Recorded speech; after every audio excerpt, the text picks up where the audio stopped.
Protein के बारे में। मित्रों ये प्रोटीन है क्या और प्रोटीन को कितने वर्गों में विभाजित किया गया है, एक एक फंडामेंटल इसमें हम लोग जिक्र करेंगे प्रोटीन के बारे में। बहुत ही इंटरेस्टिंग मित्रों टॉपिक है और इसमें फुल नोट्स के द्वारा हम आपको प्रोवाइड कर रहे हैं और आप यहाँ से नोट्स बना भी सकते हैं। Protein alpha amino acid, alpha double A का मतलब होता है मित्रों अल्फा एमिनो एसिड, इकाइयों से मिलकर बनने वाले बहुलक हैं। प्रोटीन अल्फा एमिनो एसिड इकाइयों से मिलकर बनने वाले बहुलक होते हैं। ये ए इकाइयाँ पेप्टाइड बॉन्ड द्वारा जुड़े होते हैं। हमने कहा ये ए इकाइयाँ पेप्टाइड बॉन्ड द्वारा क्या होते हैं, जुड़े होते हैं। चूंकि प्रोटीन को बहुलीकृत एमिनो अम्ल एमाइड भी कहते हैं, चूंकि प्रोटीन को बहुलीकृत एमिनो अम्ल एमाइड भी कहते हैं। यहाँ पर देखिए ये एमिनो एसिड इकाइयाँ पेप्टाइड बॉन्ड द्वारा जुड़े होते हैं। पहले आप यहाँ से देखिए प्रोटीन अल्फा एमिनो एसिड इकाइयों से मिलकर बने होते हैं। जाहिर सी बात है प्रोटीन में एमिनो एसिड जरूर उपस्थित होगा। अब यहाँ आप ध्यान दीजिए प्रोटीन में ही एमिनो एसिड है, फिर कहता है ये एमिनो एसिड जो उपस्थित होता है प्रोटीन में, इकाइयाँ जो एमिनो एसिड के बॉन्ड होते हैं वो पेप्टाइड बॉन्ड द्वारा जुड़े होते हैं। बात समझ में आ रही होगी। फिर यहाँ पर ध्यान दीजिए चूंकि प्रोटीन को बहुलीकृत एमिनो अम्ल एमाइड भी कहते हैं। सही बात भाई, एमिनो अम्ल ही तो उपस्थित होता है प्रोटीन में। फिर यहाँ पर कहता है प्रोटीन के मुख्य स्रोत जैसे है दाल है, दूध है, पनीर है, अंडा है, मूंगफली है, मछली है, मांस है। ये सब मित्रों प्रोटीन के मुख्य स्रोत होते हैं, यहाँ से प्रोटीन प्राप्त किए जाते हैं। अच्छा, कभी कभी पूछा जाता है कि सबसे अधिक प्रोटीन किसमें पाया जाता है, तो सोयाबीन में। कितना 54%, उससे कम मांस में 22%, उससे कम अंडा में 14%, उससे कम गेहूं में 12%, उससे कम मित्रों दूध में 4% उपस्थित होता है। ठीक, अब यहाँ पर ध्यान दीजिए प्रोटीन का वर्गीकरण।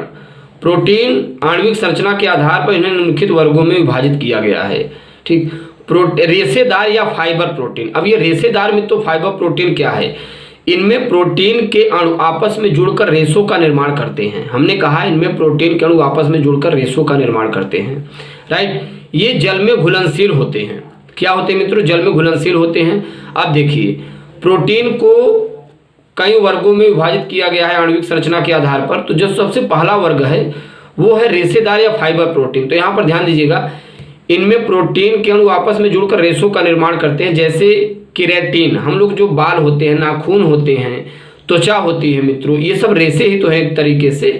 तो केराटिन के अंतर्गत आता है बाल, नाखून, त्वचा। फाइब्रियान के अंतर्गत आता है रेशम। मायोसिन के अंतर्गत आता है मांसपेशियां। अब आता है गोली या ग्लोब्यूलर प्रोटीन। इनमें प्रोटीन के अणु आपस में जुड़कर गोलों का निर्माण करते हैं। जैसे एंजाइम है, हार्मोन्स, एंटीबॉडी है, हीमोग्लोबिन है। अब मित्रों हम लोग जानते हैं जल अपघटन उत्पादन के आधार पर। जल अपघटन उत्पादन के आधार पर फर्स्ट ऑफ ऑल हम लोग जानते हैं सरल प्रोटीन। इनके जल अपघटन से केवल अल्फा एमिनो अम्ल प्राप्त होते हैं। इनके जल अपघटन से सरल प्रोटीन इनके जल अपघटन से केवल अल्फा एमिनो अम्ल प्राप्त होते हैं। जैसे प्रोलेमिन, ग्लूटेनिन, ग्लोब्यूलिन, एल्ब्यूमिन आदि। ठीक, अब यहाँ पर ध्यान दीजिए संयुग्मी प्रोटीन में क्या आता है।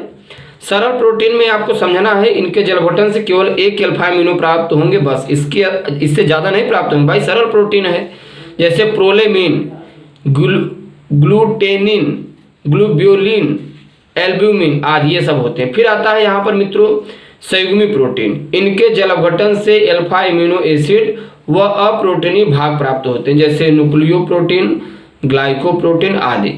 फिर आता है मित्रों यहाँ पर व्युत्पन्न प्रोटीन। व्युत्पन्न प्रोटीन क्या है, ये सरल अथवा संयुग्मी प्रोटीन अम्ल क्षार अथवा एंजाइमों द्वारा आंशिक जल अपघटन से प्राप्त होते हैं। जैसे अप्रोटियोस, पेप्टोन, पॉलीपेप्टाइड आदि।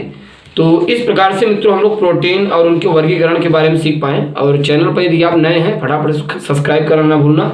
इसके बाद हम लोग अगले नए वीडियो लेक्चर के साथ मुलाकात करेंगे। धन्यवाद।